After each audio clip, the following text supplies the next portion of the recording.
have the top stars from Hollywood and from all over the world to entertain you on a giant screen with the few colorful motion pictures you've been hearing about and reading It's about. showtime, folks. Enjoy the show. We're delighted to have you with us. The Drive-in Theater. You'll find something to please you to add to your evening's enjoyment. Is pleased to bring you our feature presentation.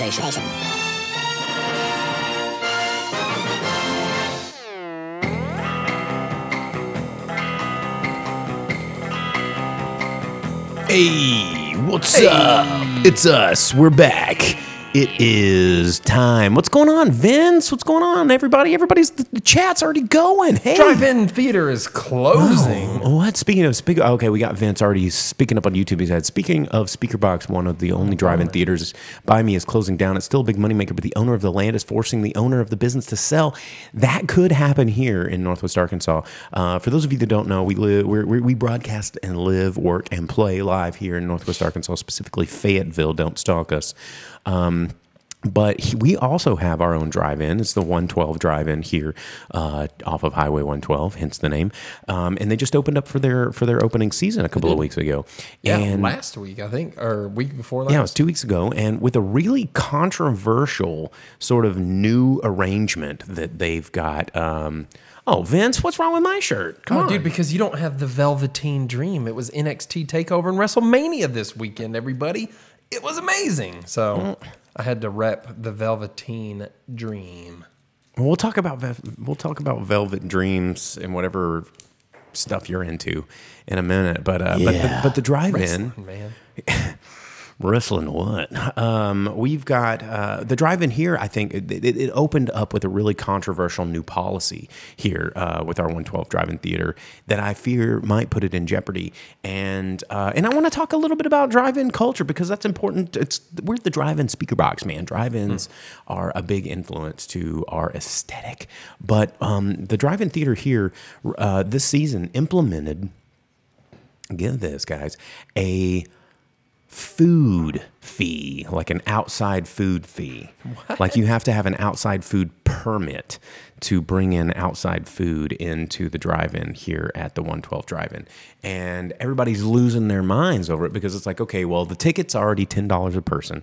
You're going to go out of focus. It used to be carload. It was by carload originally, but then you got the it's now $10 per person. But it's a double feature, so that's still a good deal. Mm-hmm. But now that there's like a $10 bring your own food fee, and people are just going apeshit about it because they're like, well, I want to bring whatever I want. Now this is just not a good value for my family anymore. And the thing that I want to say to these people is that the drive-in is not the bargain movie.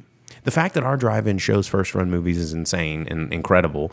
But again, you know, a lot of these people's arguments are like, I go to the drive-in to save money. I mean, to me, the drive-in is a premium experience, not because you're sitting in reclining seats and because you're getting Dolby Atmos surround sound.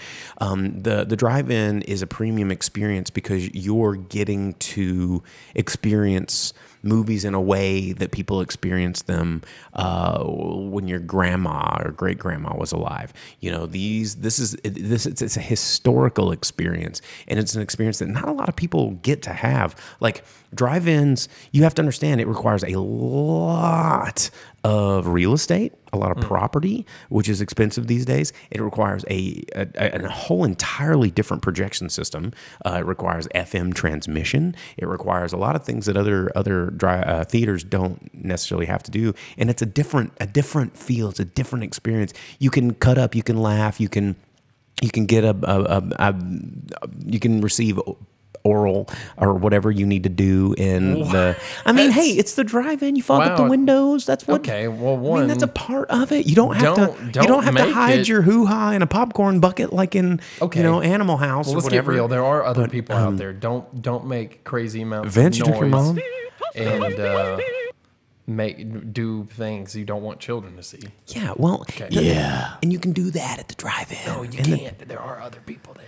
Not if it's dark, man. They should be watching the movie, not your hoo-ha, not your bing bong. Are you going to the same drive-in movies that I'm going to, bro? Yeah, and I watch the screen, not your bing bong. Like, your bing bong's your business, Tell dog. me that every time some turd gets up to go to the bathroom or something, that the crunch of the gravel, you don't see them and they're just crunch.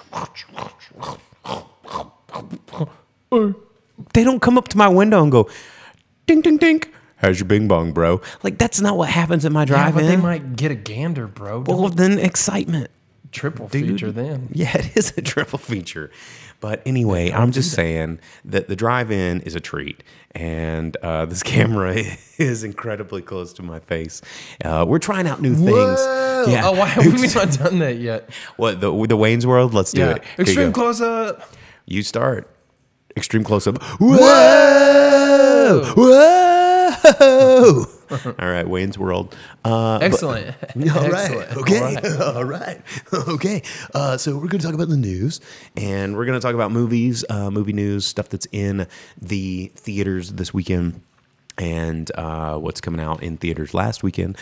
We both saw movies. I went and saw Pet Sematary, and I know since that's a horror movie that the Grip probably did not see it. Skipped out on that one. Yeah, he skipped out, and but you saw I saw Shazam. Shazam. Yeah. All right. The old Shazam. And if we have time to talk about it, I watched the Netflix exclusive Triple Frontier as well. Oh, the one with tons of famous people Tons. shooting stuff with extra real guns. Netflix. So we might touch on that later in the show. But let's get into some news. My lappy-toppy battery, I didn't bring my charger, so we're going to have to skirt through this news pretty quick so that I do not leave my laptop dead. But Batman, let's talk about Batman. Let's talk about some Batman-related things. 4 Batman movies coming back to theaters this summer. If you guys like... What? Yeah. We got Batman, the 30th anniversary coming out May 4th. We got Sick. Batman Returns Sick. coming out May 6th. We got Batman Forever, Less Sick coming out Okay. May 12th. And then we got Batman and Robin. You can probably pass this one up coming out on May 14th. So all of that. I mean, yeah, don't watch that one. Yeah, you don't have to. You don't have to. It does have Alicia Silverstone in it when she was a famous person. As the Batgirl, but it also has a lot of cod pieces and a lot of weird stuff. So you don't have to see that. But dude, Batman and Batman Returns returning to theaters. That's pretty awesome, you guys. Yeah, I want to be there for that. It's gonna I'm be excited about it. Sick. But things that I'm not excited about. Did you hear about this? Netflix has hired a screenwriter to write up a script for Alice in Wonderland and Wizard of Oz crossover. What? Yep. This crossover is supposed to be called Dorothy and Alice. And, Netflix is just, I guess, mining the public domain for content they don't have to pay for. They don't even take place in the same era, do they? No, they don't. Going to McLean's comment back on Batman, no, they're not releasing Mask of the Phantasm, which is by far one of the best theatrically released Batman movies of Because all they time. just did. They just had a Fathom event where you could watch Mask of the Phantasm. Wasn't that like at 2 the years movie ago, though? No, it was a couple months ago. Really? And I missed it? Dude, I love Batman Mask of the I Phantasm. said something about it. I Watch straight up party. said something about it. Yeah, we should do it. We should do it. Go Let's back, review the footage. And in other news, I don't know if you've heard about this, but we have reported on this several times here on the Drive-in Speakerbox, trying to keep you updated on all the news and stuff that's coming out in film. But this one's hitting the grave. And not just because he's dead, but because this movie is probably never going to happen. And that's Beetlejuice, Beetlejuice, Beetlejuice. You can say it 3 times all you want, but it was announced that this weekend that, we were really excited about having the whole cast, Michael Keaton return. Winona Ryder in 2015 was confirming the prospect of a Beetlejuice sequel, especially with the success of Stranger Things and her career coming back to the forefront. And in 2017, word broke out that there was like a screenwriter and a whole lot of people attached to it. But this weekend, Tim Burton, I think probably with the lackluster success of Dumbo, is like, maybe we're not going to do Beetlejuice. Sorry, guys. I'm not going to do it. Beetlejuice, I'm Beetlejuice, sorry, Beetlejuice. but No. But that's a no. But no. Well, I mean, did anyone expect Dumbo to just be a complete runaway? Like, oh, dude, no one's ever seen anything like Dumbo before. No, I mean, well, I think Disney did, but we've said this many times on the show, is that, Disney, and I was actually having a conversation earlier this afternoon here at Faux Labs, and we were talking about how, this repackaged content, one of the reasons that producers and studios keep repackaging the same content is I think it's not so much that they're, and this contradicts stuff that I used to say back on the show back in 2014 and 2015 and even 2012 when I was still doing the show. But, for a long time, I thought that people were out of ideas. Okay. But I don't think that it's people are out of ideas. I think people don't want to invest in new ideas because we, the audience, the collective audience, we don't want to give new ideas a chance. We don't step into the unknown as much as we used to. And, people want to read a review and want to see if that review's got a whole lot of thumbs ups, like positive reviews on the review. And it's a micro review culture, which I've talked about a lot on the show. And people, there's a smaller window of time for this movie to make money in the theaters. And so what people are going is like, man, we got to get people in here to watch these movies. People are not taking a chance. People are not consuming new ideas. People just want something that's an easy sell. And we're getting a lot of this repackaged content because these content creators know that we're going to go get something that's familiar. We're just going to step into the theater and we're going to go, oh, I've heard of that. So therefore, I'm just going to grab this. And even if it's not great, at least it got my ticket, Yeah, but look at all the movies that are always big top 10 sellers of all time. How many of those are ones that you're like, oh, I've seen this before, so I'm going to throw money at it again? And like Beauty and the Beast? No, live action. A lot of people are, though. All the money, but think of the other 10 are ones that everyone's like, oh, I've never seen this kind of movie before, right? No. What, Avatar? Even though it was kind of... That was a different time, man. Before. Do you realize how old Avatar is now? Yeah. Avatar's super old. And guess what? We got 5 Avatar movies on the way because we gave Avatar, the first one, a whole bunch of money. So therefore, we must give it all. It just only makes sense to make a Marvel Cinematic Universe out of it because, man, I'm going to make all the money and pay them tickets. Fast and Furious movies are in there, and it's the sequels. You're like, oh, man, yeah, what's going to happen next? It's not like... And we're bringing back Fast and Furious 1 again. Everyone's not like, oh, sick VHS players. Does everything have to have a sequel? I don't think so. No, but I'm saying that it needs to be new. I think that, the more exciting world right now is not, and I hate saying this because I'm a huge fan of movies, but TV shows. They tried TV show movies. Remember? Well, like Game of Thrones, American Gods, things like this that are contained narratives that are going to end. They're going to have to because it's a contained narrative. These are these long format. Vince said on YouTube that The Last Airbender's coming back. And yes, that's back on the table. The live action? Yeah, but it's a contained narrative. So hopefully it can get some traction. But as, Nicholas Winding Refn even got greenlit for an Amazon Prime series with Miles Teller. I don't know if you saw the trailer that dropped this week on that, but it looks pretty cool. But that's Nicholas Refn, man. Like, this dude is a visionary director. And he, is getting this deal with Amazon Prime to spend a lot of money to make what is essentially an extremely long form feature-length film. When are we getting that Lord of the Rings series on Prime? It's coming, but that's another one of the things I'm talking about. It's like long format feature-length style storytelling, but it's serialized, in a way that I think is this is the new medium. This is where I think a lot of it's going. Like Amazon Prime is spending a ton of money to get on the streaming train. Apple spending a lot of money to try and get some original content. And I don't know if you saw the controversy this week where Netflix no longer working on AirPlay. Dun, dun, dun. If you got Apple TV, if you're using AirPlay or whatever to stream Netflix to your TV, no longer. Who are you people using Apple TV? Yeah, I don't know. Clowns. Are they using Apple TV to stream their Tyler Perry movies? Fanboys, fangirls. Yeah, they're drinking the Kool-Aid. You guys stop tithing the Church of Apple. You need to just get get the better product. You don't have to be a fanboy. Just get the better product. That's all it is. That's all we're trying to do. Trying to get you what's good, man. What's good. But anyway, Beetlejuice sequel's dead. Other things that are dead.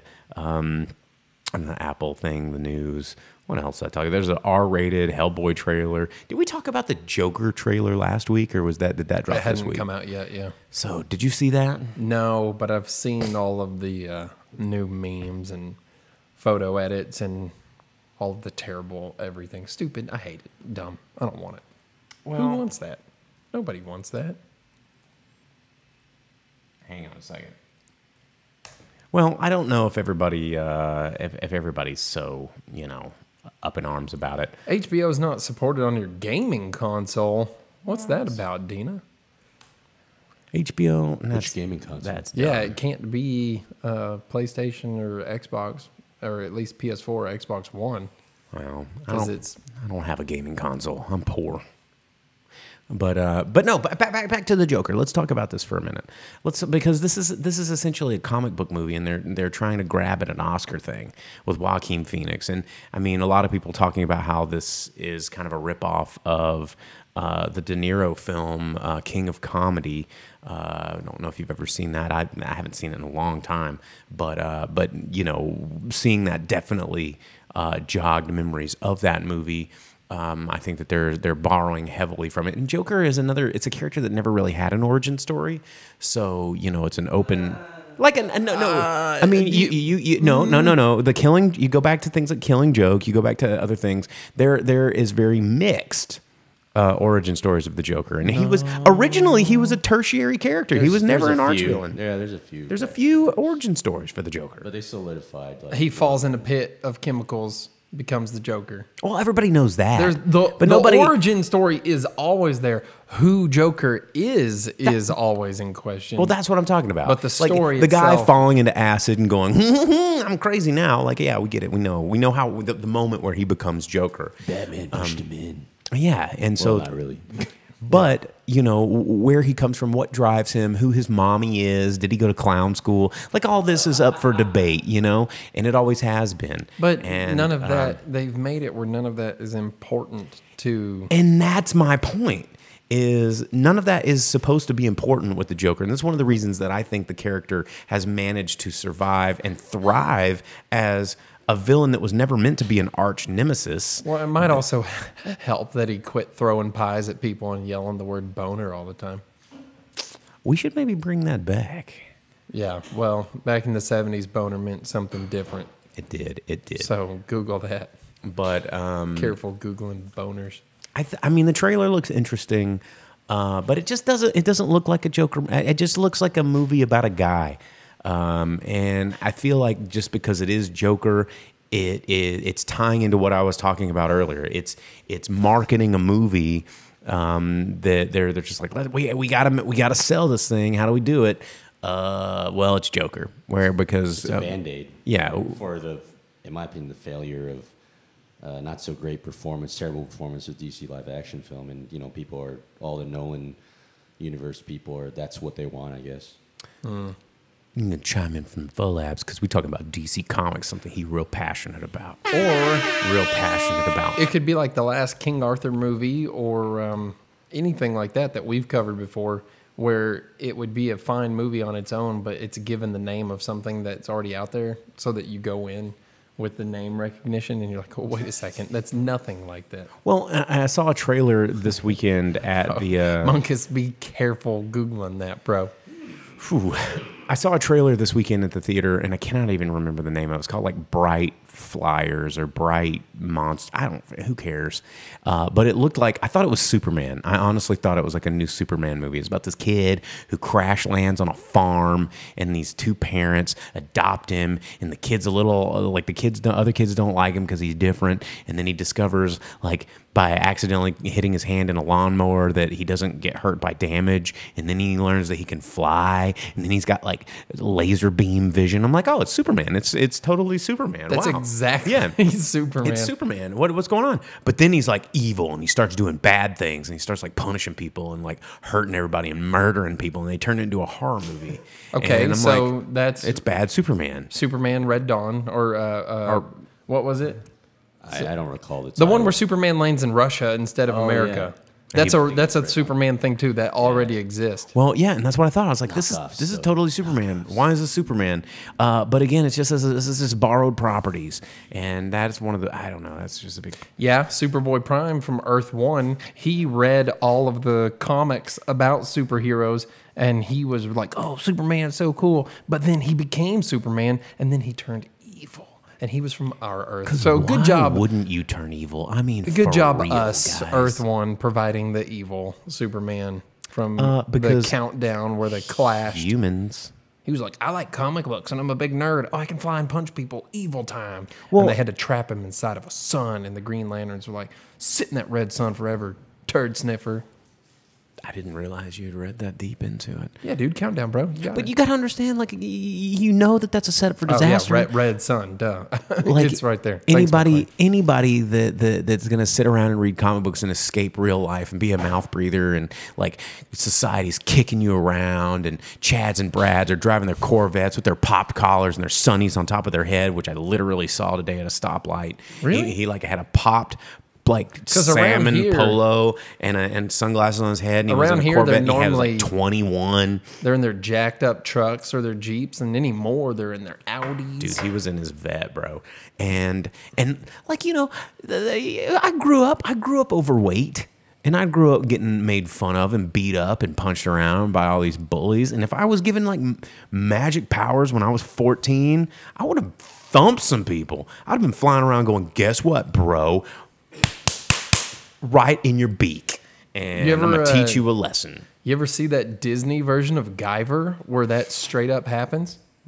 No, I didn't. Oh, yeah, it's called like Star Kid or something like that. That's just real generic or whatever. And it's about a little kid who gets a Guyver suit and straight up punishes the kids that are mean to him.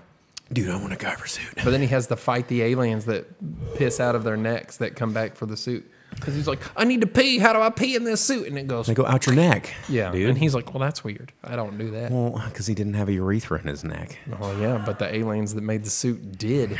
Biology gets us every time, right? Yeah, so straight up, if you like Guyver, but you don't like seeing things with blood and guts all over the place, check that movie out. Thanks, Disney. If you want live action Guyver without Detective Mark Hamill. Hey, you know we talked about Mark Hamill being the voice of Chucky, right? Yeah, we did. We Good did do that. times. Let's talk about the movies that are coming out this weekend. Oh, yo, straight up before we get too far away from it, since it was WrestleMania. Oh, yeah, WrestleMania. You're And gonna I tell me saw, about WrestleMania? well, I saw that Kumail Nanjiani was in the audience of WrestleMania during the Batista fight. And then today they dropped the trailer for a movie that he's going to be in. Batista's coming out in like 2 or 3 movies now. Oh, dude, the what is the new one? It's called like Stuber. Yeah, that's the one with Yeah. Kumail Nanjiani, and then he's in another one where he's like a CIA agent that teams up with a little kid because I really regret turning down the opportunity to work on a movie with Dave Batista. Yeah, you should. He just retired from sports entertainment. He announced it forever after his match last night. So I got an offer and now to he has like 3 trailers out. I got an offer to work on what was it, like Kickboxer Returns or whatever, and Dave Batista was in it, and JVCD. The offer was only to work on the American unit, not the Thailand unit. But and I said no because I couldn't fit it in my schedule. But I heard one of my friends went, and he said that Dave Batista was like the coolest dude ever to work with, even though that the entire production was a complete and total shit show. But he said, but Dave Batista, like despite being super famous and ginormous, was a super nice guy to work with, and I could work with Batista. Oh yeah, and he has tons of movies coming out, man. He's going to be. I mean, he's starting his next transition into being like the next Rock. The next Rock, yeah, man. type thing, yeah. I'm about it. I like Batista. I like old Dave B. Yeah, being Drax got him some good exposure and was getting him out there doing all sorts of projects, and they actually look like not terrible movies. Yeah, not terrible movies. So yeah. Anyway, any other WrestleMania coverage that you wanna You want to drop in there? Well, it's the next day right now, so I don't want to go over who won, or anything. Because there's still like that. people. Yeah, but I mean, I'm sitting here, I'm repping my New Day because Kofi Kingston and my Dream, Velveteen Dream, and everything like that. So NXT TakeOver was super rad. WrestleMania was 7.5 hours long. That's a lot of wrestling. Yeah, dude. it was way too much. I fell asleep.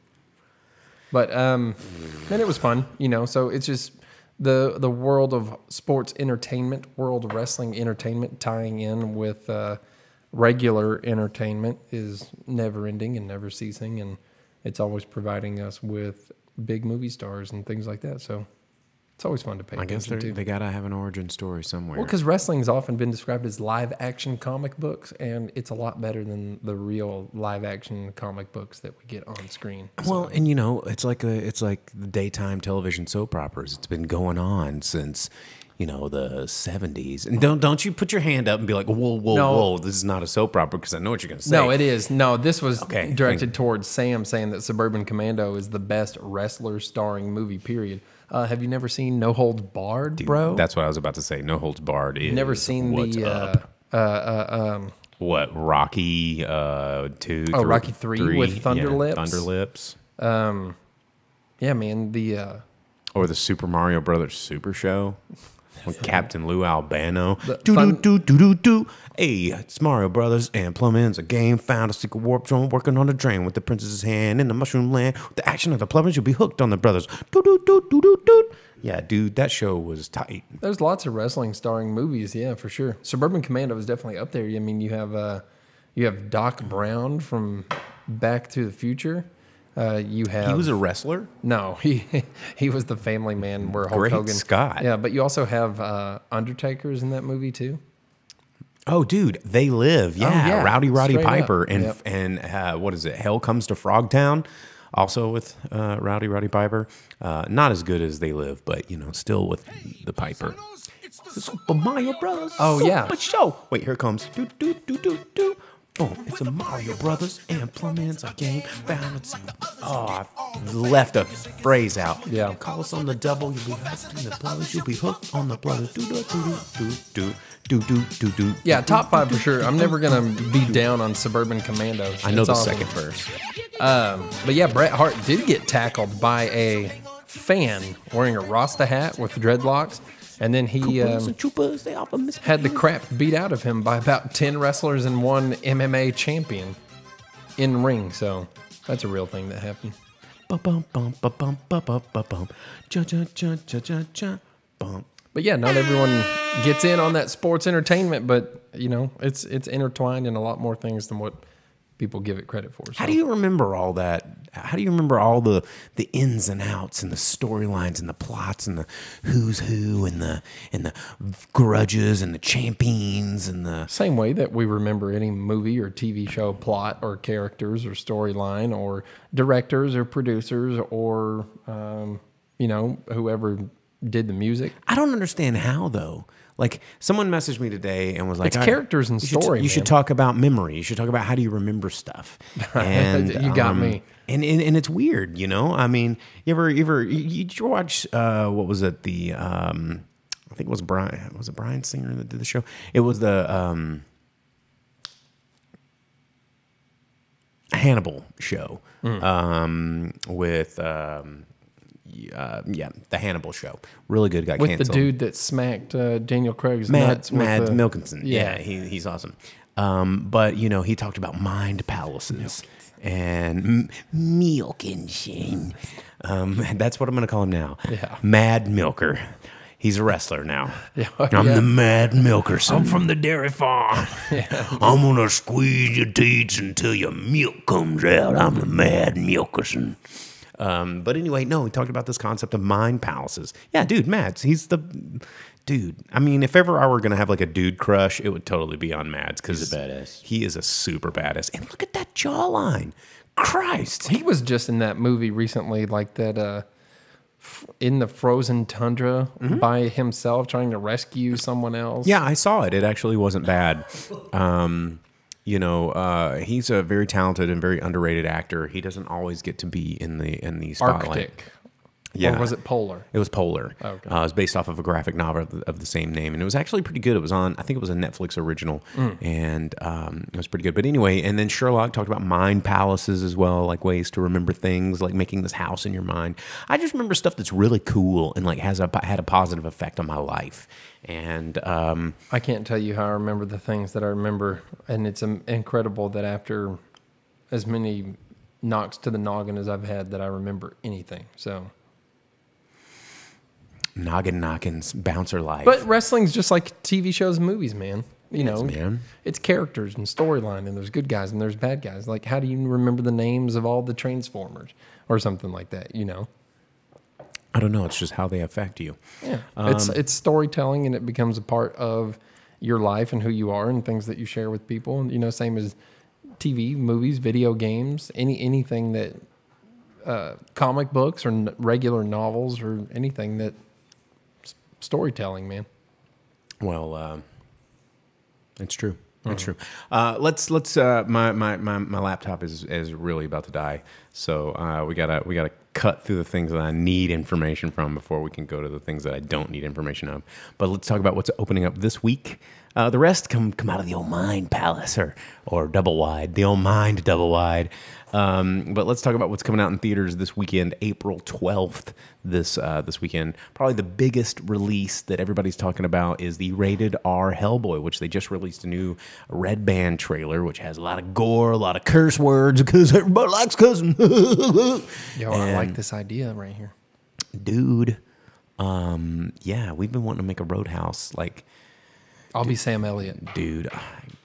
I need to get in better shape to be Patrick Swayze, but I can be Patrick Swayze. Sweet. Yeah, I'm into this. We are Patrick Swayze and Sam Elliott. Bam. Look at us. Yeah. All right, movie. But Hellboy's coming out. A lot of people talking about this movie because it has David Harbour taking over the role of Hellboy from the more appropriately cast previous Hellboy. But I think that this could be okay. I think that I just don't know if we're ready for Hellboy.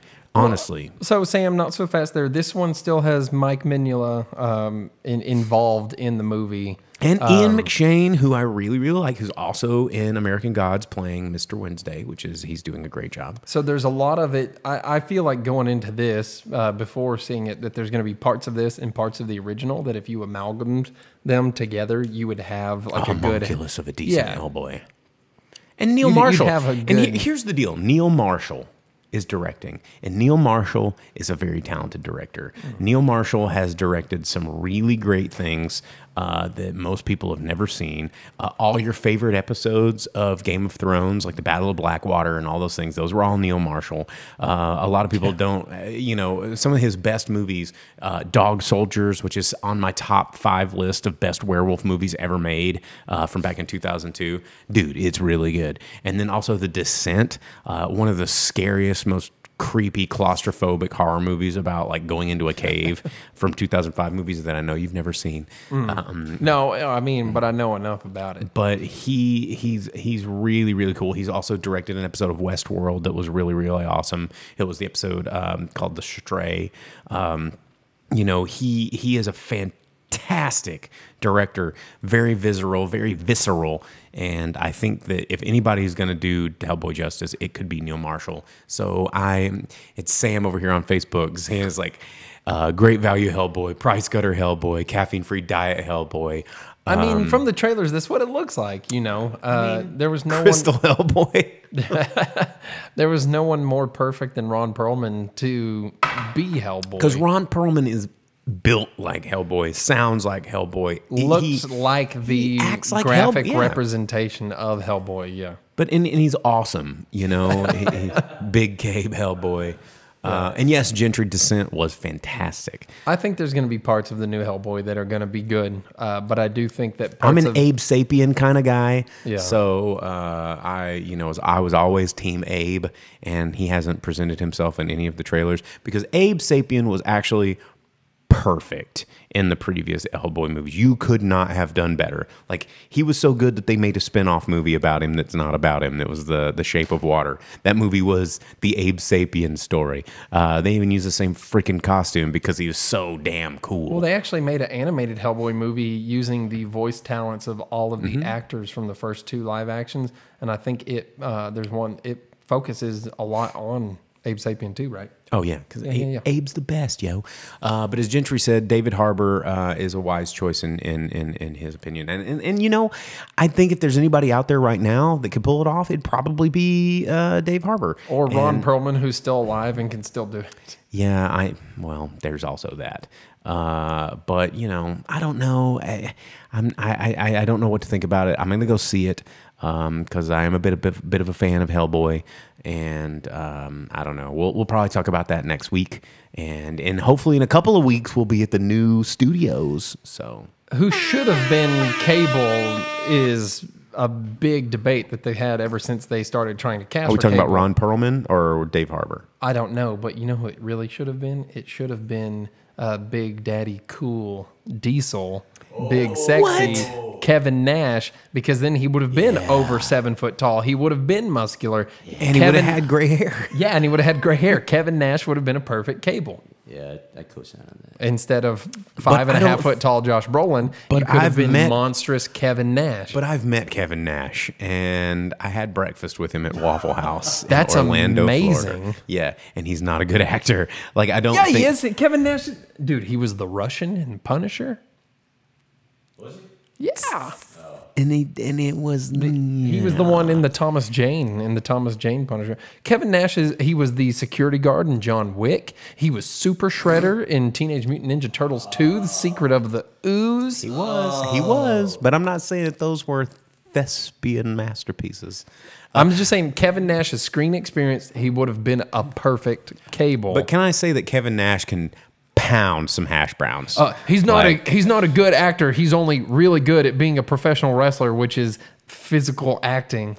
I'm just saying he can pound some hash browns. Dude, I met Scott Hall too. Dude, Scott Hall would be a sweet Omega Red. That's an incredible idea. And I also, Buff Bagwell was there too, but no one likes him anymore. Scott Hall takes out his toothpick. He's like, hey, yo, dos vidanya. And like electrocutes people with the tentacle whips. Flicks the toothpick, but isn't he dead? No. Scott Hall, I thought he had like a cocaine problem. No, Scott Hall and OD'd. Kevin Nash made an appearance on WrestleMania last night. Well, I don't know. I mean, I met them in the early 2000s.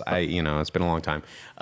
Vince says that Harbour was complaining on Twitter that it's hard for him to have sex in the costume, to which Ron Perlman replied, There we go. That's what I'm talking about. I didn't have a problem, bub. Yeah, but okay. Go right that picture right there where they're both doing the wolf pack. No. Go over to one more. No, that one right there.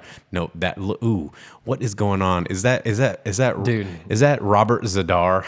Dude, tell me that's not Cable though. Tell me that's not Cable. Tell me that's not Robert Zadar. Can we Google Zadar?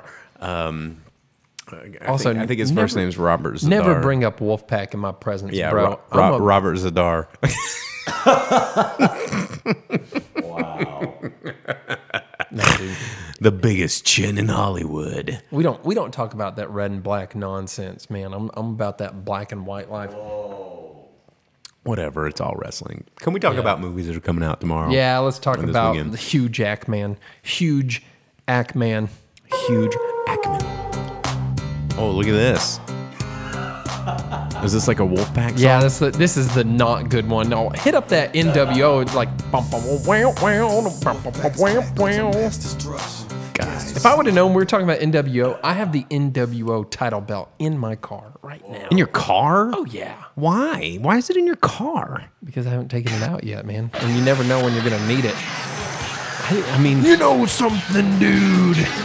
I keep going. No, I'm not gonna hit a promo. I want to know something, dude. Yeah. You tell me something, brother. Well, you know something, dude? This Friday in movie theaters, brother, it's Huge Ackman coming at you as the missing link, brother.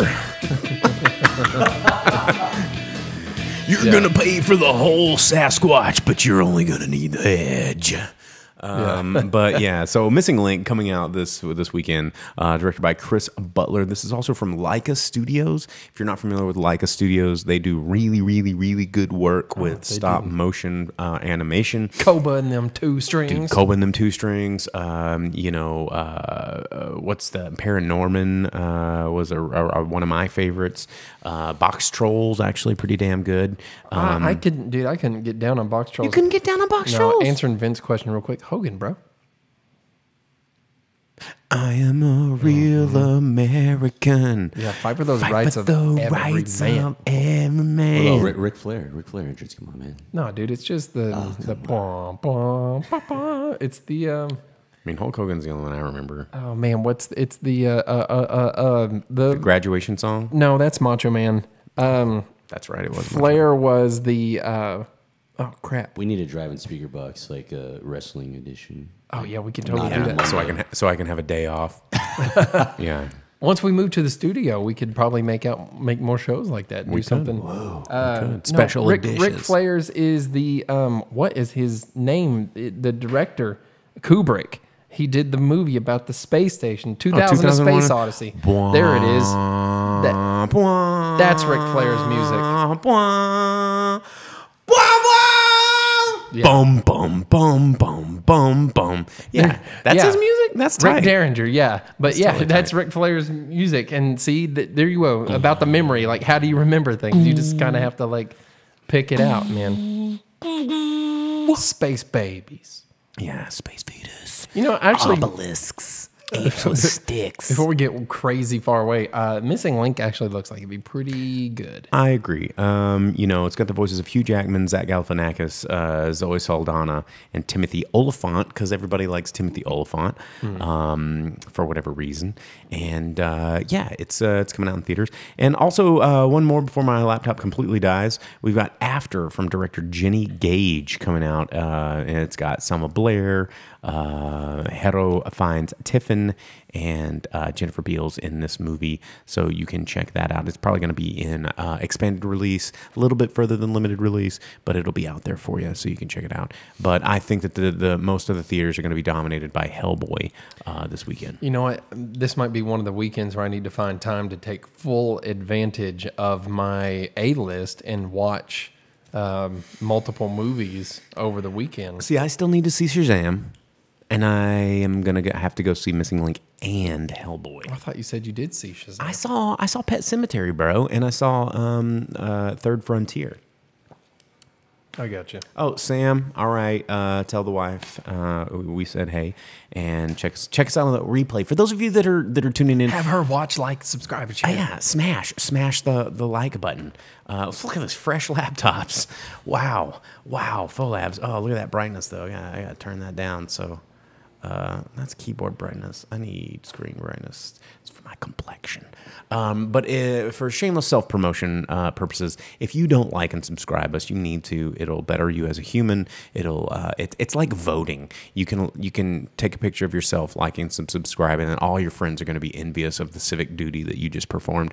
You can find us on Facebook at the Drive-in Speakerbox. You can find us on YouTube, youtube.com/the Drive-in Speakerbox. Periscope is at Drive-in Speakerbox. And guess what? We are about to unearth the archives of the Drive-in Speakerbox. We're talking about years of podcasts, years of recordings from the archives that are going to be returning to the podcast sphere. I haven't put a podcast out in iTunes and podcasts since before you probably even heard the word podcast. We're talking like 2013, 2014. Like, this is back when I was podcasting, back when I was trying to beg people to go, hey, can you podcast me, like download radio show? Why would I ever do that? That's some crazy future shit, man.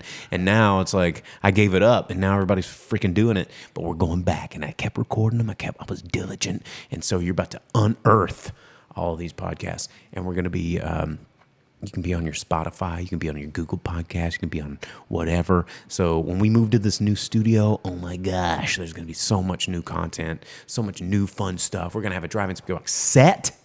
We're gonna have posters, and we're gonna have bric-a-brac and tchotchkes, and it's gonna be cool. Yeah, Like, there's just going to be some chotch hanging out with us, and he's like, "Sup?" Hey guys, I like movies too. You need some more popcorn? Let me refill your popcorns. Yeah. Nah, take off, Chotch. Can we get a popcorn? We can get a popcorn machine. We could be eating popcorn. Oh shit! Yeah, we need that. Dang. I don't know if we need the I'm gonna stank go of real popcorn. But if you make it right, it's the scent of great popcorn. Well, If you sometimes- burn it, it's the stank of popcorn. Sometimes when you work at a movie theater for several years and the only thing you get to eat for your whole life is fountain cola and little bags of popcorn. So Drive-in Speakerbox right now is about to reveal some movie secrets on you.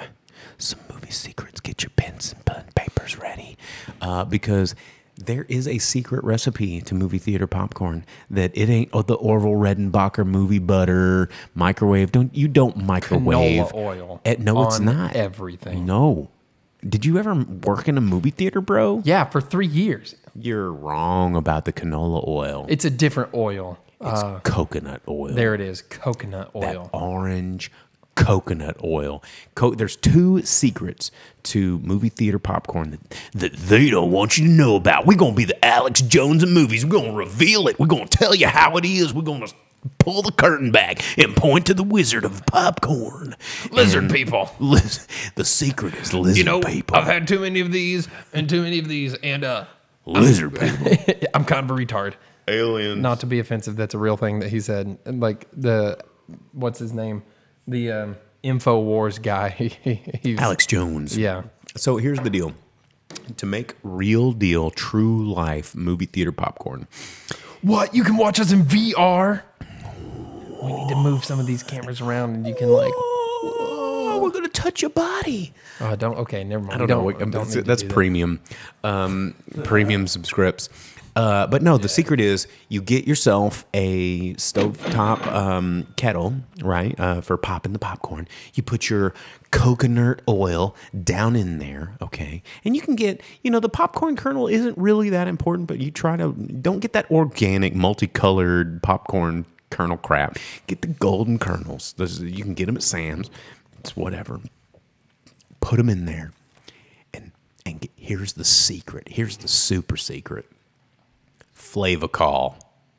It's a chemical. It's a powder. It's part MSG, part another substance called Flavacol, and you can get it on Amazon. It's right there.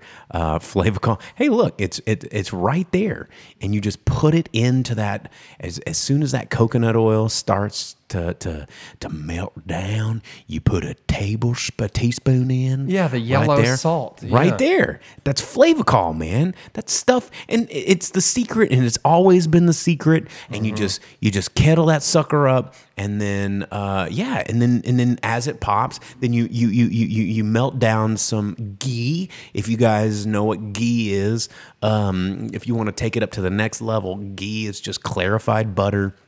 To me, it tastes a little bit better than the pump syrup that you get at the theater. Which is just more of that same coconut oil that they cook it in. It's just melted down with butter flavoring.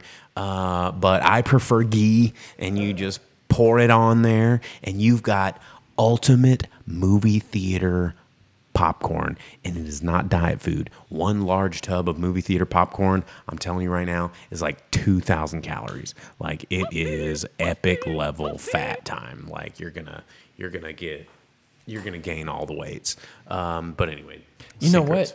what? So Drive-in Speakerbox and popcorn and watching us in VR. You know what would actually be kind of tight if you could do it in VR is if we had it in VR where this screen that you're watching, seeing us, was like a movie theater screen, and in VR you could see like the movie theater seats in front of you, and you were sitting like a couple rows back or whatever, and you could look around and you could see the projector light coming up and projecting us, and it's like we're on a movie screen. That would be dope. Yeah, dude, how sick would that be? I don't know if we Then have that watching us in VR would be cool. You could sit there and you could pop popcorn. You'd have a drive-in or like a movie theater experience watching us. Whoa. Features. Dang. Yeah, that would be sick. That's coming in 2.0, 6.0. Well, I don't know. I've been doing this so many years. I don't know what 0.0 this Also, is. I copyright that right now. Trademark it. It's me. I said it. I'll keep this video forever. It's on YouTube. Don't steal this from me. Copyright 2019 Drive-in Speakerbox, which I own. So yeah, it's mine now. There we go. Thanks. What? Huh? Nothing. All right. Well, let's review some movies. Let's talk about some movies. Yeah. You want to talk about Shazam first? Let's talk about Shazam. Let's Shazam it up. Yeah. Okay. All right. So, man, you know what? Honestly, there's not much to say, so you can get through it pretty quick. Billy Babson. Billy Batson, except it's not the Billy Batson that you wanted. They took what would have been a great movie about Billy Batson, who has always been a staple in DC, one of the only people that can ever defeat Superman, because one of Superman's weaknesses, in addition to Krypton and red sunlight, is magic. And Billy Batson has... What? Yeah, dude, magic can defeat Superman. So Harry Potter can defeat Superman? Yes. If he hadn't, yeah. Yep. Yeah, you could. Avada Kedavra could take out Superman if it hit him. I think it's Superman too fast, and I don't think. Yeah, Harry well, Potter- Superman would dodge it, because what's her name in the Batman verse? Zatanna. Zatanna? Oh, Zatanna. So Yeah. she could beat Superman. Her dad was Zatara. So she could make like flowers come out of his underpants and then he'd die. If she could, If she was formulate fast enough, and if she formulate could a plan, speak it, then make it happen, then yeah. which I don't think so. It would take. She would need some help from Batman. Yeah. Prep. So, Magic. in Kingdom Come, so if you ever read Kingdom Come, which is a fantastic miniseries to read, art by Alex Ross. It's if all the heroes were aged and older and the world was coming to like superhero versus superhero, old generation versus new generation villains. It's amazing. Read Kingdom Come. You get to see Billy Batson be incredible, be the Shazam that everyone wants. But instead, in this one, you get the 90s / early thousands / 20 teens version of Shazam, where it's not just Billy Batson, it's the entire orphan crew, which could have been cool if they would have done it right. Is that sequel time? Or Orphan of Crew? course, yeah. I mean, they leave it off for that, but everything that occurs in the movie, again, is given in the trailer. So if you've seen a trailer, you have seen the majority of the movie. They yell Shazam endlessly, and it's like, okay, I get it, And part of him being a hero and being Shazam, or Captain Marvel, the real Captain Marvel, y'all, instead of Brie Larson bullcrap, you get a kid yelling Shazam quite a bit, but in the movie kind of takes extreme liberties with that, and he just kind of yells it whenever he wants to. It's kind of like a light-hearted, super jokey movie, but they try to make serious parts. Mark Strong puts in a strong... I'm in for what Logan just said. performance. David Copperfield versus Superman 2022. Superman would win that. It's going to be David Copperfield and David Blaine and Chris Angel Chris- versus... yeah, so David Blaine's like, I'm not going to poop for 3 weeks. And Superman's like, okay. And he's like, "Pwah, I just pooped. Never mind." Yeah, David Blaine's he's like, I'm going to poop in your butt, and then you're going to poop in my butt, back and forth with the same poop. So forever. what we have on screen right now, you get the wisdom of Solomon, strength of Hercules, stamina of Atlas, power of Zeus, courage of Achilles, and the speed of Mercury. And Do you that get is the ankle? what Shazam is.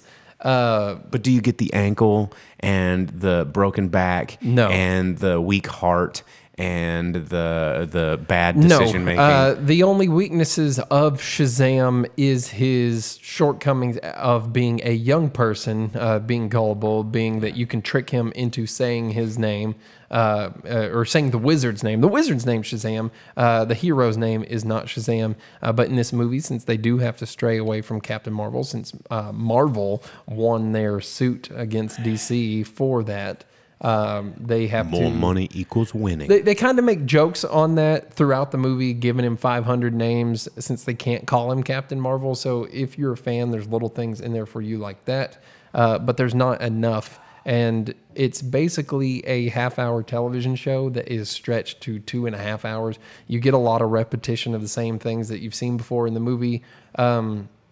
The wizard is nothing special. The villains are actually the 7 deadly sins. They take the doctor that's imbued with similar powers, and for his 3rd time, he's been kind of reincarnated in the DC universe with who he is and what his powers are and how they work. And this time he was a kid that was brought before the Wizard of Shazam. What is going on right there? I'm Instagramming while you talk about Shazam. He's the wizard. The kid's brought before the wizard Shazam, and he's told, you know, you can have the powers of the champion of the Council of Wizards if you prove yourself to be pure of heart. He's then put to the test to see if he can resist the sins, which he can't. So Shazam's like, he says, "You're worthless. You'll never amount to it. You're not worthy of my power," and sends him back to his everyday life. In which case his dad, which was another fun part, played by, I can't remember his name, John something. He played Lionel Luther. No, he played Lionel Luther. Wrestling. He played Lionel Luther in Smallville. Now he's the father of the villain in Shazam, and he's also been several voices in DC animated before. So it was fun to see him in another DC property on screen.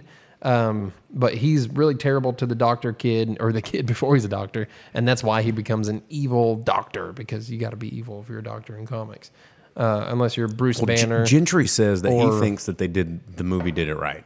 Okay, well, get out of here. Get out of here. I went into this. I haven't seen it. I'm not a big old fan. This is what of us that don't know? It's still a 20-minute movie. What do we know? What about us? What about the people that don't understand? Okay, so straight up, even if you're an idiot, a complete idiot, and on top of not knowing a single thing about comic books, but you're like, I want to watch a comic book movie because comic books.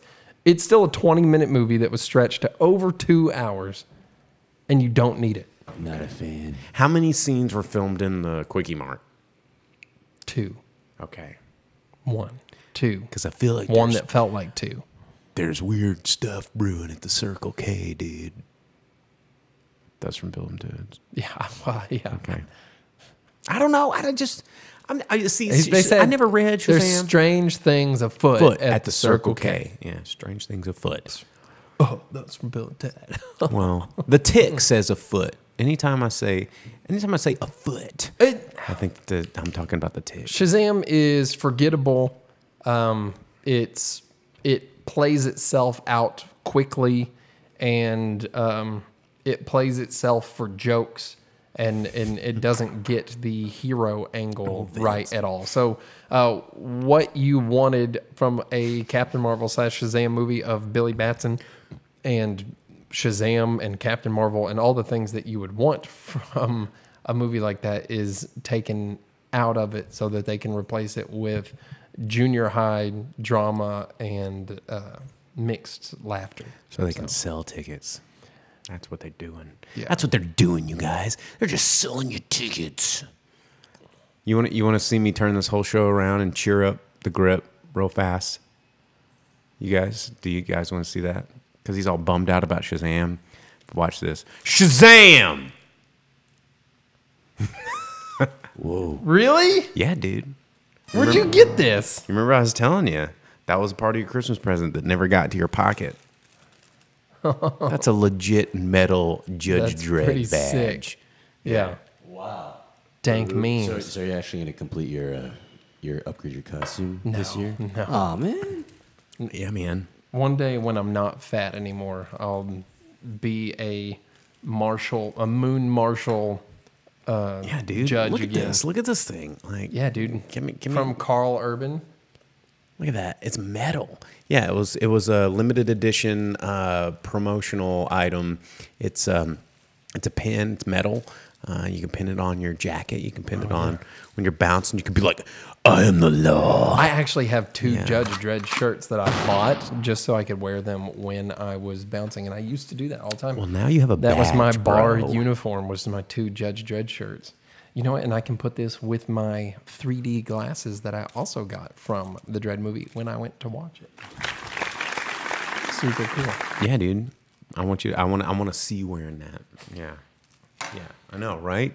Movie props. I love movie gifts. Well, that's dank. Yeah, dude. memes. That came from China. All the way.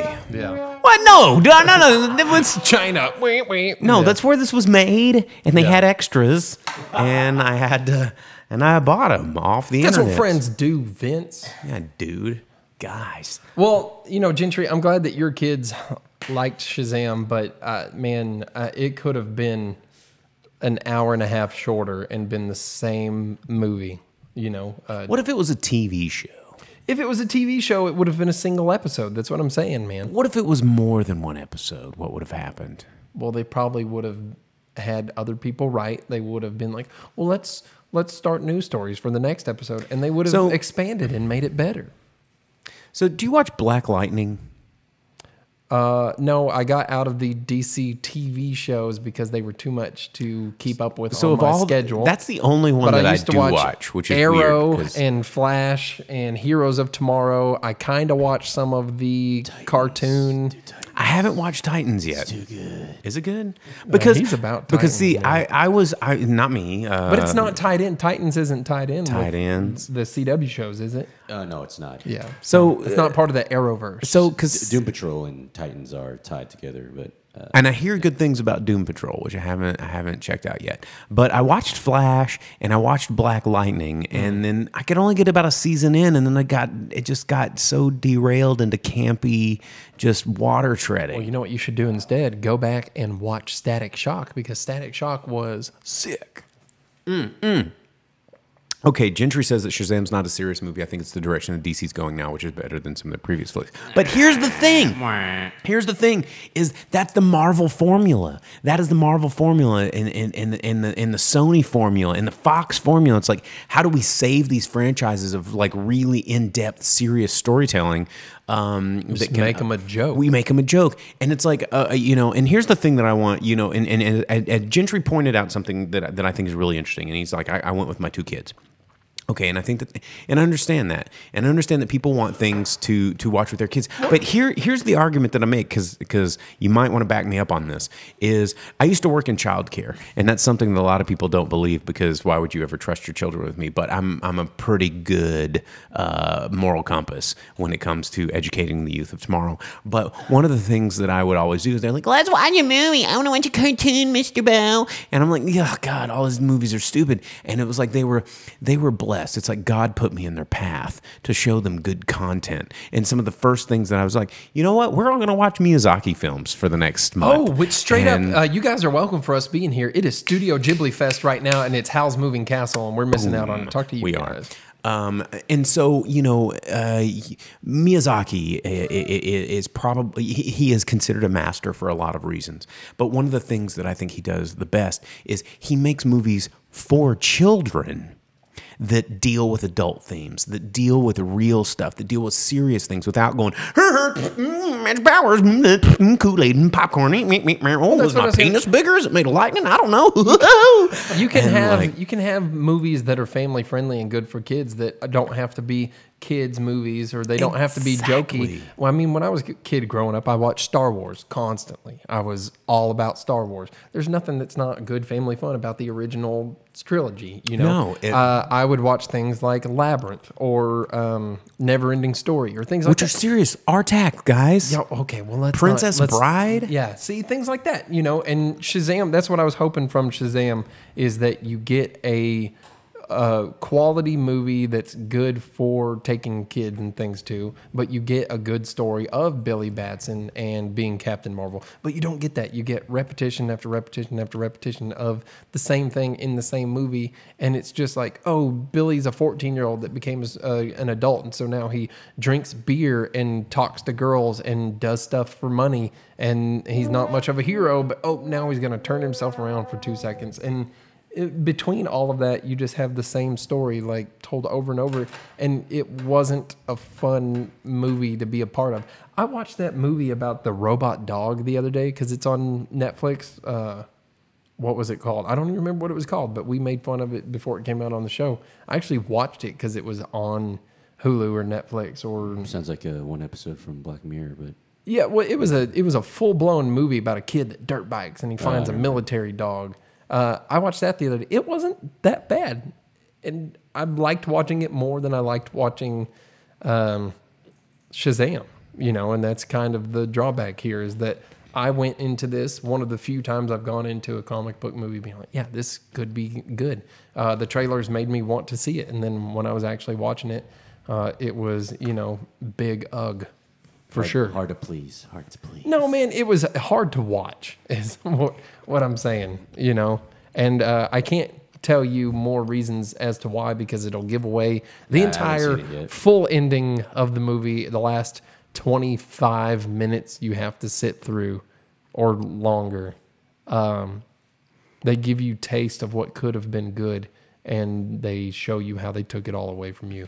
And I can't get into it more because it'll give full spoilers away. But there's more reasons why I did not enjoy this movie, and I could have if it would have been able to end differently. What is Vince talking about? Axel, that's the dog movie. Well, I want to know Vince had a comment there, and he said, I really like Spirited Away, but I couldn't get into the homework movie we assigned him. What was the homework movie we assigned him? Because he's probably wrong. You usually tell him you have homework. I know. I'm trying to remember what it was. Ian says, what about Beach Bum movies? Sorry, we reviewed it last week. We did, and oh man, and that's a weird conversation. We both really liked it for a lot of different reasons, but I think I can speak for both of us where we said we wouldn't recommend it to everyone because it's not an everyone's movie. Okay, all right, yeah, because last week you said you wouldn't recommend it to. It's very much a harmony anyone, film. I wouldn't, it's hard. It's a movie about life. It's a movie about experience. It's a movie about being in the moment. It's another one that had a difficult ending too. Yeah, and it's it's a movie about how you feel afterward. Cloud City or Tentacle something? Tentacle something. What? You're going to have to be more specific, Vince. What did you have him watching? I'm pretty sure. Did you get on a hentai channel in the wrong? Wow. Okay. Moving. What movie did you watch? Okay, we're gonna talk about. Let's talk about John Lithgow yelling the F word at Sylvester Stallone, and dead cats are there. Yeah, let's talk about Pet Sematary. Let's do it. So I went and saw Pet Sematary with an S, and I've read the book. Read it a long time ago, and I watched the movie. Watched it a long time ago, and I've been a fan. Like Stephen King. Oh, before you go too far, since it's Pet Sematary with an S, and they do the SEMA Auto Show. I really want to write a movie where it's like Christine and Pet Sematary combined. It's Sematary, and it's like cars that are dead. You do realize that the Dark Tower is supposed to be the collective, like, sort of lightning rod that unites the Kingiverse. But we won't go there tonight. But anyway, so Pet Sematary, like, this book is freaking terrifying. There's a picture of Church right there, the cat, who actually doesn't die in this film. Like, spoiler alert. I saw the whole behind the scenes of the cat actor that they used and them putting on the makeup and everything of the cat. Dude, cats are the best. Yeah, the cat was actually a really good actor, apparently. And hey man, cats are awesome. Followed direction well and took the makeup and all of that. So there's a lot of actually behind the scenes interesting things about that cat. If Sega was still with us, he would have been a great actor. I think he would have been awesome. R.I.P. Sega. Sega was a good cat. R.I.P. Sega. Sega was a great cat.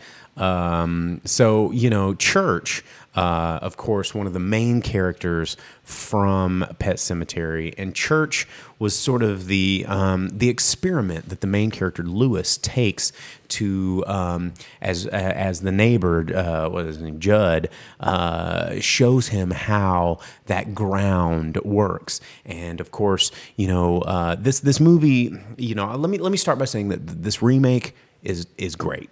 It's good. I had a great time watching this. It stuck to its guns. It deviated just enough to make it fresh. And the ending, I thought, was a little lackluster because, the original, I think it was, 1989 original film, deviated a little bit from the ending as well, but tried to stay as true as it could, given the technology they had at their disposal. And this movie tried to do the same thing. One of the things that they didn't do very well is the character, his name, Victor Pascal, I think is the ghost character's name, who is this sort of guiding force to Lewis that is both this sort of enticing, alluring gateway between two worlds, but also this sort of harbinger of this message of be careful what you wish for. And it's the kid who gets hit by the car, and the Dr. Lewis, he keeps seeing him in visions, and either heeding or not heeding his warnings. And in the novel, there's a lot more fleshing out of the character of Pascal, and in this film, he's just this weird tertiary character that doesn't get enough screen time, in my opinion, to really build the suspense. And what I feel like this movie lacks is the more philosophical debate of, you know, playing with life and death, this sort of thin veil to the afterlife, and Wendigo. The thing that this movie leaves out is the sort of Native American folklore of the Wendigo. And Wendigo is not something that Stephen King created. It's not something, if you're familiar with horror, if you're familiar with folklore, if you're familiar with cryptozoology or whatever. Comic books. Or Marvel comic books. The concept of Wendigo goes back a long, long time ago to Native American culture, and a Wendigo is a creature, not like a revenant, but something that is a spirit that embodies humans that have too much greed, Cannibalism, and cannibalism, and then they absorb the life force of their enemies to prolong their life. But by doing so, they make a pact with the Wendigo that encompasses their body, and then kind of pollutes their brain and controls their body for their own nefarious purposes. And in the novel, the concept of Wendigo is explored a lot and talked about, and it makes it this very strange sort of, you know, Native American spiritual spooky tale of American monster. That is originated here, you know. I mean, there's a lot of stories of monsters that have origins in the East and in, you know, ancient, like old Europe, but Wendigo is something that's truly American, and you know, it explores that a lot in the novel, and in the movie they touch on it a lot because the character that Judd, who's played by John Lithgow in this movie, he has a lot of these like very verbose monologues that kind of, you know, set you in this moment, and they kind of sweep his character under the rug. And I don't know if that's because John Lithgow has so much presence as it is on screen that they didn't need to clutter up with a lot of words. He was really great, but I feel like the character was really wasted on screen, especially since John Lithgow like had so much screen presence. But anyway, they made a major deviation in the story in two parts. Number one, I'll reveal. Number two, I won't, because I don't want to spoil it. Number two, which is revealed in the trailer, Gage is not the one that dies. In the novel and in the 1989 film, Gage is the one that, he's the younger of the children. He's the one that gets hit by the Mack truck from the chemical plant, which they don't even explain in this one. They're just like, oh, you know, trucks, and he gets smashed.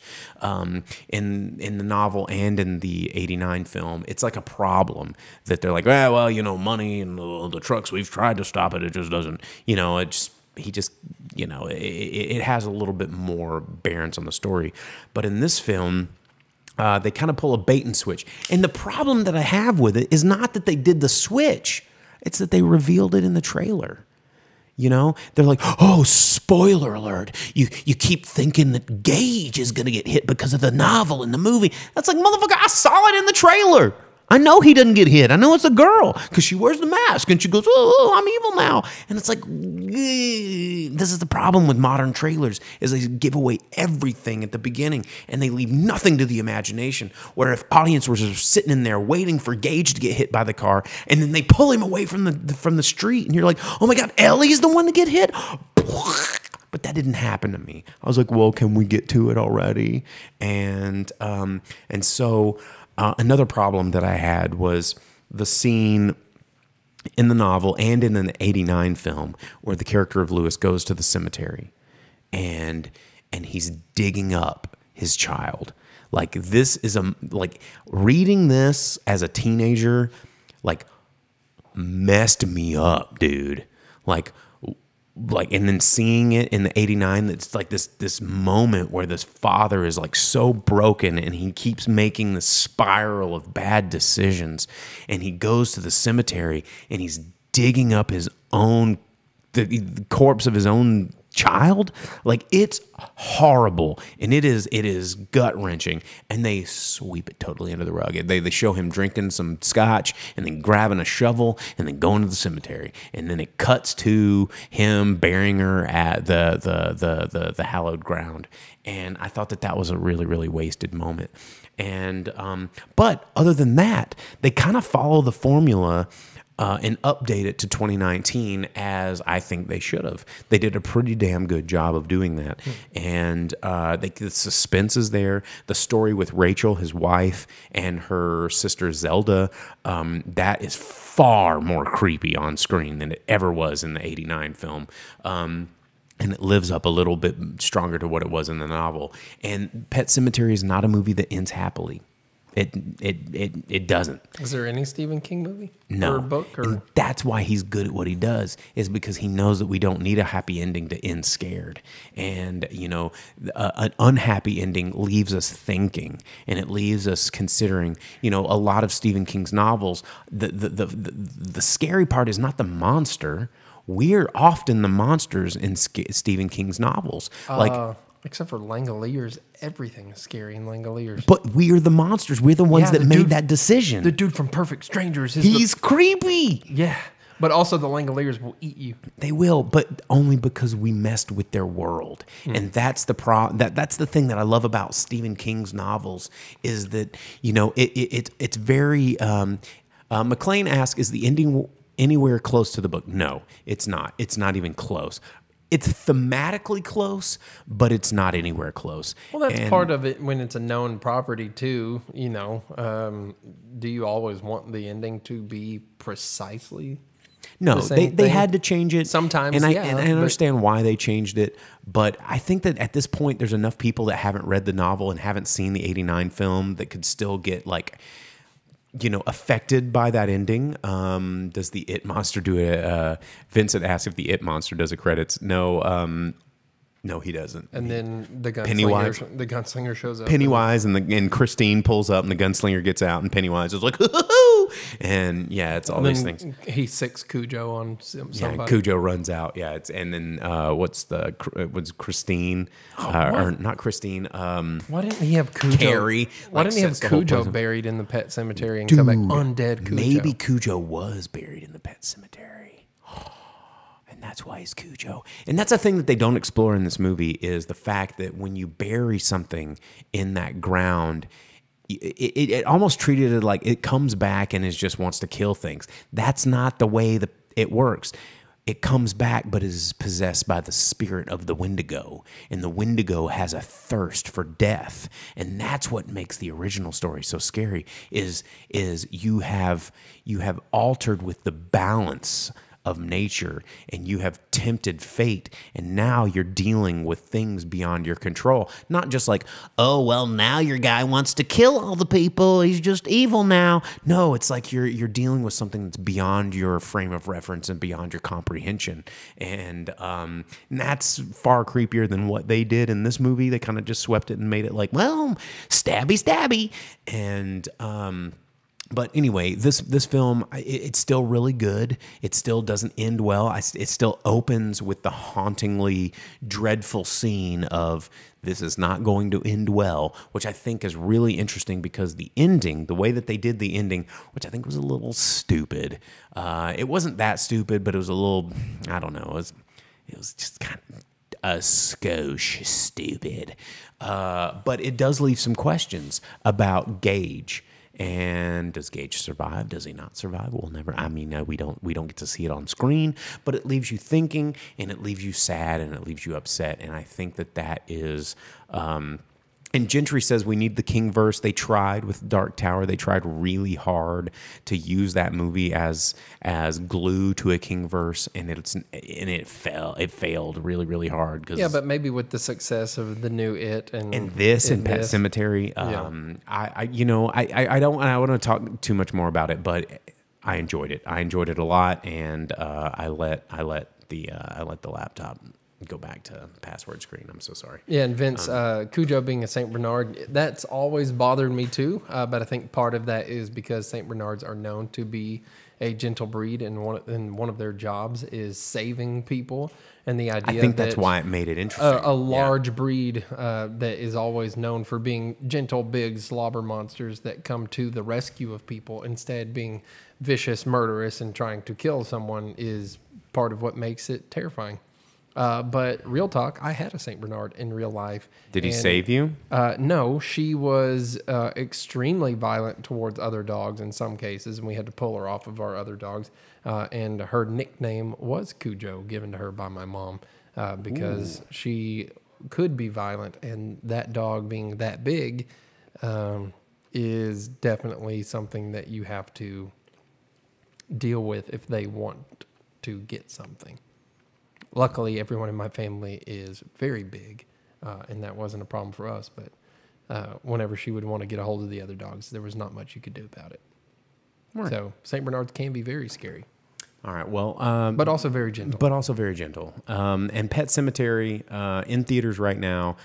Great example of horror done right, horror modernized. I don't often say this, but a decent remake. I'm not mad at the change from Gage to Ellie. I think it worked pretty interesting because she has a deeper vernacular. She was able to communicate with her father a little. There's a really haunting moment where he's giving her a bath, and he goes, "I'm so glad you're back." And she's like, "Back from where?" And this sort of self-awareness that, you know, there's some really good moments in this movie, and you know, even if you don't like horror movies, I know that you would get scared and not sleep at night, Grip. But I think that you would really like this. I think you would enjoy it as a movie. I think you could handle it. I think if you need to take this badge and you need to wear it and feel what makes me feel like I'm brave enough and stuff in like situations I can't normally handle. You can do it. I think you'd actually enjoy this movie. Because the movie's about life, death, and the decisions we make when we're put against things that we can't say goodbye to. And as someone who has lost a pet, there's that decision. Like, it struck a chord with me. Like, watching them bury Church in that pet cemetery was tough, dude. Like, it was real tough. And so, you know, I mean, I think this is. I thought this was a good. In fact, I liked it better than It. I thought it was a way better Stephen King adaptation than It. It's no creep show, but it's. I just hope that they never remake Langoliers. Or The Stand. Can we hope? All right. Well, I don't think we have time to talk about Triple Frontier, which is the new film that Netflix produced. I'm going to give you a one sentence about it. Definitely could have come out in theaters, had an all-star cast, but pretty much paint by numbers, ex-military hoo-ah heist movie that goes wrong. A little bit borrowed from the Three Kings playbook, if you've ever watched Three Kings with George Clooney.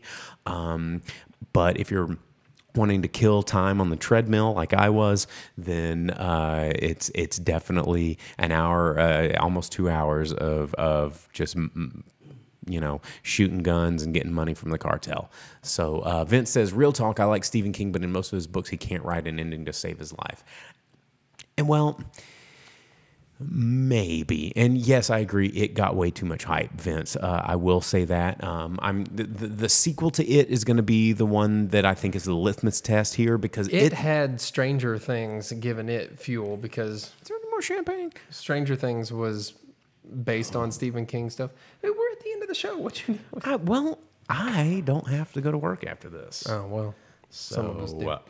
But yeah, it had the Stranger Things fuel in it, right? And Stranger Things is based on Stephen King stuff, and so everyone's like, "Oh, it's like Stranger Things, and Stranger Things like Stephen King, Stephen King like Stranger Things." Nah, whatever. Yeah. Also, earlier, since you brought up the Nausicaa of the Valley of the Wind, that is what I was going to tell you. But wait, is that the one that he didn't watch? Yeah, he was in the middle of his movie review. Yeah, because he said, "Oh, the world's polluted," and she had to wear a suit, and I was like, "Dude, Nausicaa, check your." And he didn't like Nausicaa. Local listings. Go to fathomevents.com. It is Ghibli Fest. I don't remember if they have Nausicaa of the Valley of the Wind as part of it. They usually do. And that is the one to watch it. May 20th and 21st. There it is. Vince. So it's next in line for being the Ghibli Fest. You get Howl's Moving Castle right now. But And Vince didn't like Nausicaa Nausicaa. next. Yeah. Oh man, look at all those. Look at everything you get. So It's so much bargains. April 10th. Oh, look at that. You get Hey, another dude, showing. we're gonna go see Don Quixote. Don Quixote. Shit, I missed the password again. Oh man, watch the trailer for The Man Who Killed Don Quixote. Tats. 2 Asians talk sports every Wednesday. So, oh yeah.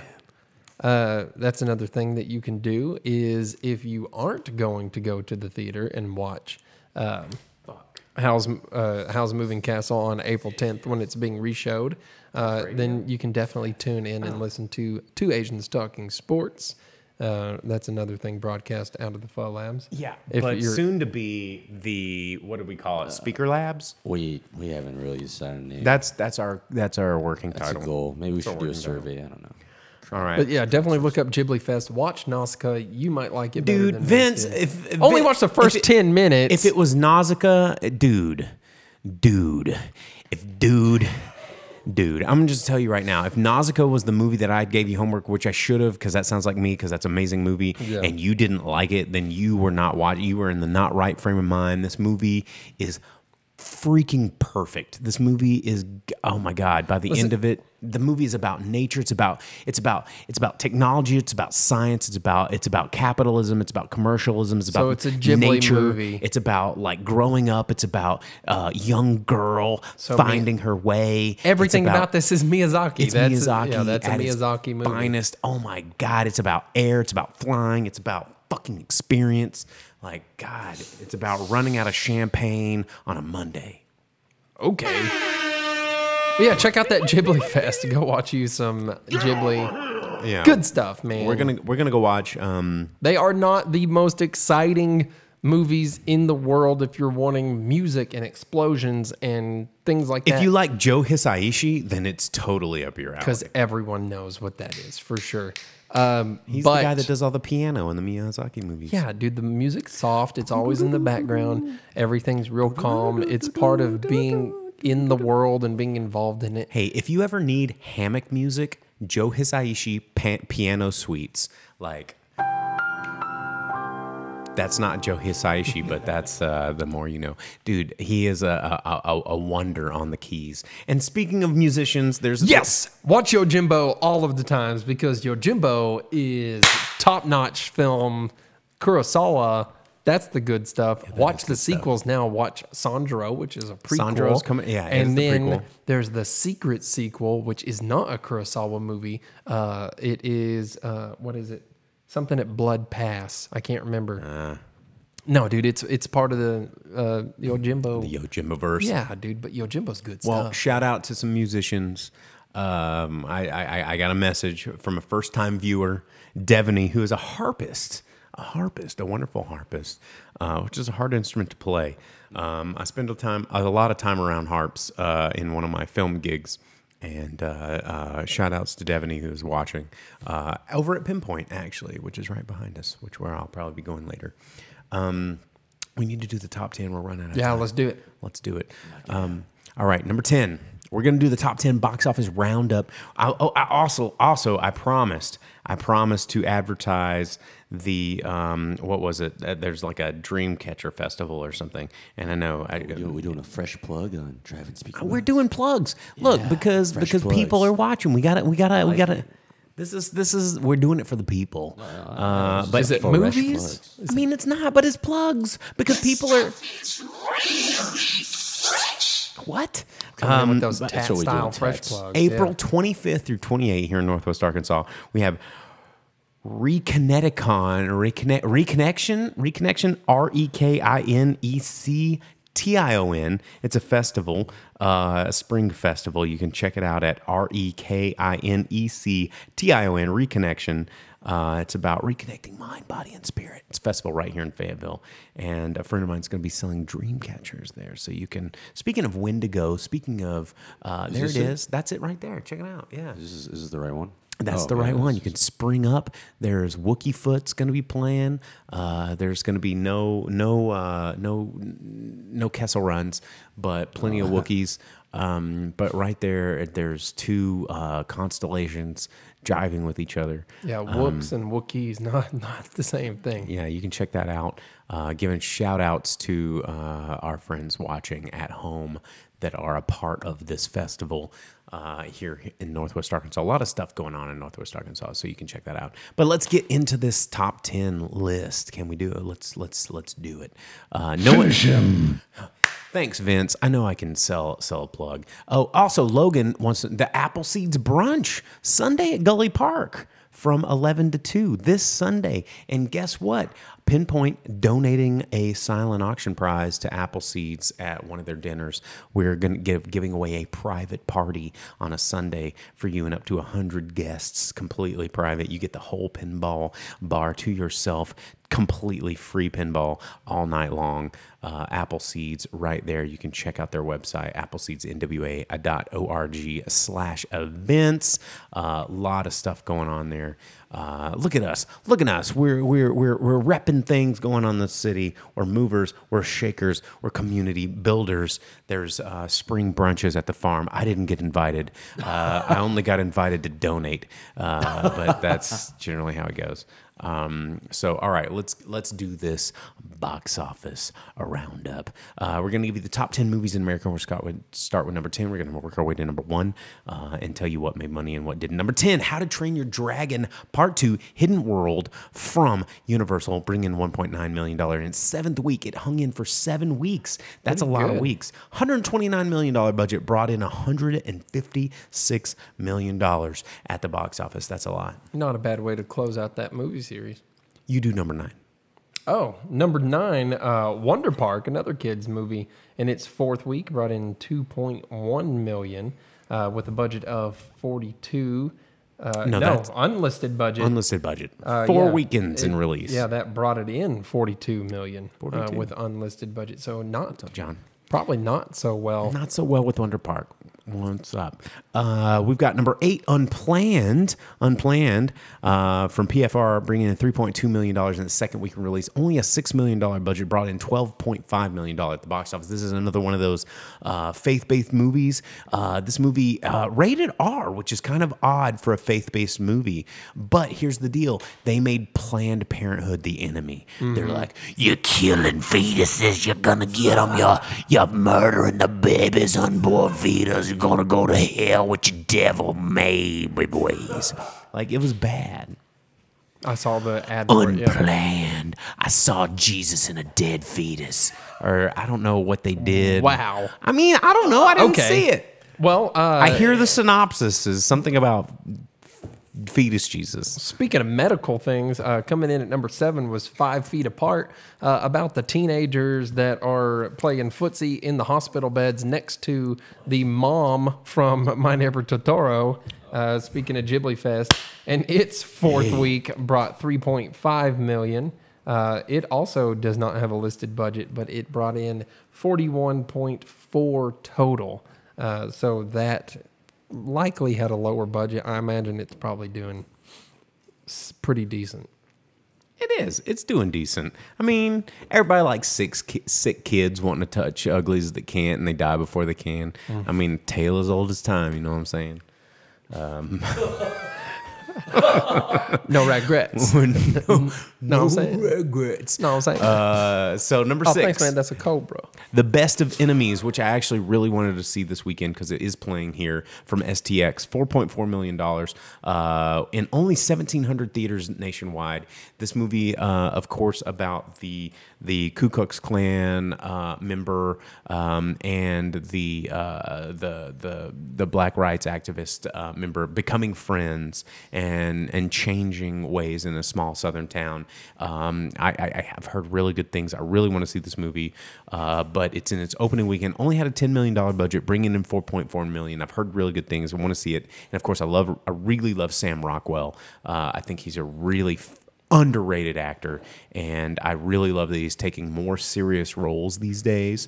Ever since Three Signs in Ebbing, Missouri, I think he's taking a lot of controversial roles that I think are really, really good, and definitely want to see. Sam Rockwell. I think he's taking these sort of racist roles because he's able to give them life. He's able to give them a platform that people want to watch Sam Rockwell. But then they also, hey, what's up, Q?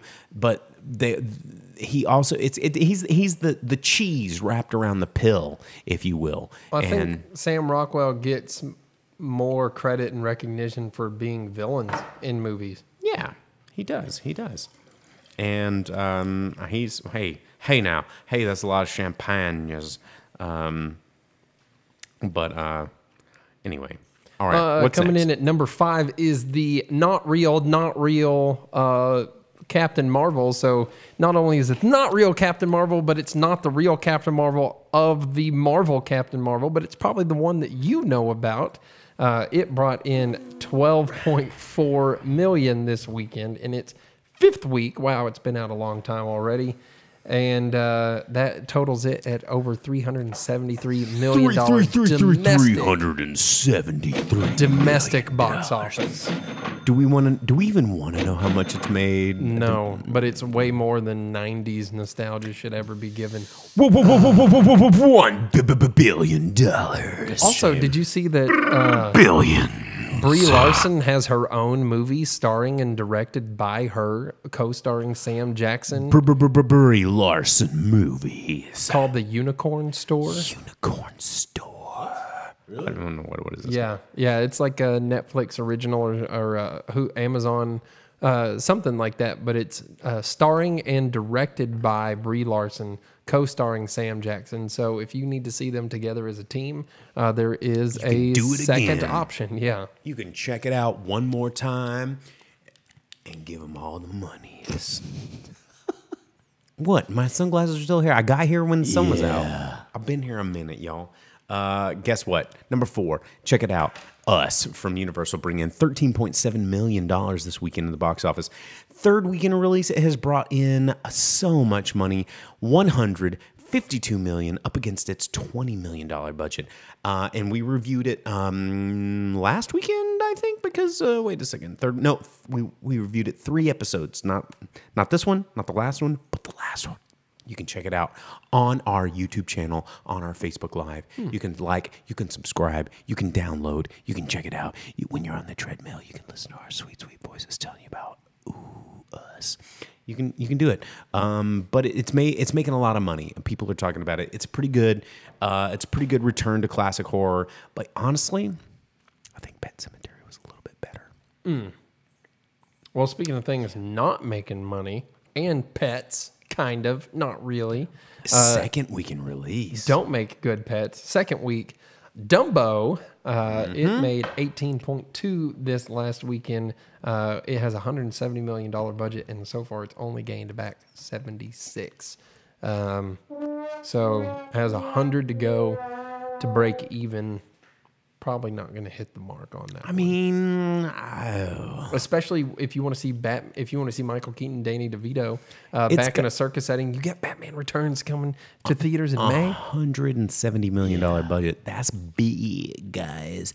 They were wanting Beauty and the Beast. They're wanting them Aladdin numbers. They want to rub that lamp and be like, "Can I make all the money?" Yeah, I know. I mean, How to Train Your Dragon had a $130 million budget, and it's a well-established property that they know is going to make money because it has 2 previous successful movies and a long-running successful TV show with many successful straight-to-video movies as well. Lots of merchandise tie-ins that sell at the store constantly. Go by your toy section, see the How to Train Your Dragon section. It has its own section. And it's usually fairly empty, man. Kids buy that crap. Kids are into that. You can't bring out something that's 70 years old and be like, hey, but what if we ruin that thing that's been a well-established favorite for almost a century, and expect for people to be like, oh yeah, for sure, I would totally love that. Times have changed. Yeah. So buy squishy hot dogs though. They will. It's in the backpack. Someone threw it in. It's over there. It's going to make its way to the new studio. Number 2, Pet Cemetery from Paramount, bringing in $24.5 million in its opening week. Only a $21 million budget, though. Wow. Broken that budget already. Checking it out. Overtaking its opening budget, which horror is good at that. Its foreign market, it's only had a very small release in the foreign market, bringing in $17 million. It's brought in a worldwide gross of $41 million. So it's already doing pretty well for itself. I think it's going to continue to do well for itself, even up against some of the stuff that it's got this weekend, which we talked about. I mean, we've got Missing Link coming out this week. We've got Hellboy coming out this week. But I think Pet Sematary is going to continue to persist because of... I think reviews are going to be good, and it's a property that people are familiar with. Going back to what we said in hour number 1 of the show about marketing to people with familiar properties. So, well, and before we get too far away from that, Vince asked us if it's just him or if Us is dropping faster than we thought. But kind of with that, there's another horror option out there, an established horror option from established horror there, and you have bigger movies. Captain Marvel, and they made still there. $152 million on a $20 million budget. Yeah. They don't give an F if it drops. But They've done it. You have both versions of Captain Marvel out right now from DC and Marvel. Take your pick on that one. You do have movies like How to Train Your Dragon that are still there for family options. So it's not horror season right now. So coming in at like pre-Easter and trying to... number 4 pre-Easter at 3 weeks That's out. not bad. That's not bad. Given other big movie options, so people aren't hungry for the horror right now. So, scoring, what is it, $152 million in 3 weeks? Not too shabby, which is actually doing better than our number 1 movie. It's 1,700% return on that. And yeah, the number 1 is the Shazam. Shazam! Yeah, Exclamation it looks point. like the theater got to have themselves a bit of a Shazam-gasm. Warner Brothers bringing in $53 million, and here's the thing: it's Warner Brothers. This is a DC property. Now, one thing that's fun about that is it only had $100 million budget on a big superhero movie. Here's the thing: you look at the Marvel formula. It's $250 million to make a Marvel Cinematic Universe film, minus Ant-Man. Those are still $150 million. And the alarm. You gotta get to work, don't you? Oh, pretty soon. Okay, well, but the Marvel Cinematic Universe formula is at a minimum $150 million and up to $250 million. But Shazam doing something, they're borrowing a playbook from Deadpool, Logan, and Guardians of the Galaxy. They're trying to navigate these waters and these comic book movies where it's like, how do we stay relevant in a post-Batman versus Superman world? And I think they found a way. Yeah. For better or for worse. Right, Gentry? Your kids we'll liked see. it. I mean, it's still only the first week, so we'll see how it goes. But it did make $53 million, total of 56 if you count the long weekend because it opened on a Wednesday. So there you go. All right, guys. Well, that is the box office roundup. That's our top 10 movies. We reviewed our movies. We did it. We talked about Shazam. We talked about Pet Sematary. We touched a little bit on Triple Frontier. And we drank a lot of champagne. He had one Stella. It's whatever. We're going to be moving to the new studios pretty soon. Like, subscribe. It's down here. Facebook, YouTube. Pretty soon, you can check us out podcast-wise. You can download Spotify, Google Music, Apple, iTunes, all the things. Old Drive-in Speakerbox. You know what? You can even check out old episodes with the freaking storyboarder and maybe even the gaffer. Yeah. Hey, and you know what? Those are some episodes. Catch us Wednesday at Quixote. Yeah. The man who killed Quixote. If you aren't in It'll be on Instagram. Yeah, if you're not in Howl's Moving Castle, you should be at the quick soat with us. Check it out. Check it out. Follow us on Instagrams. We have the Instagrams. You can follow us right there. The Drive-in Speakerbox on your Instagrams. You subscribe. You can follow us. You can do the thing right there. You can see when I met famous people and when he met famous people, and it's what we do. We meet famous people because we rub shoulders with the greats. And oh shit, that means we're out of time. You're getting played off. Damn it. All right. Well, thanks for tuning in. We'll see you guys next week. Like, subscribe, follow us on Instagram, and we will see you next week. Grip, any last words? That's all I got. All right. See you Wednesday. Bye.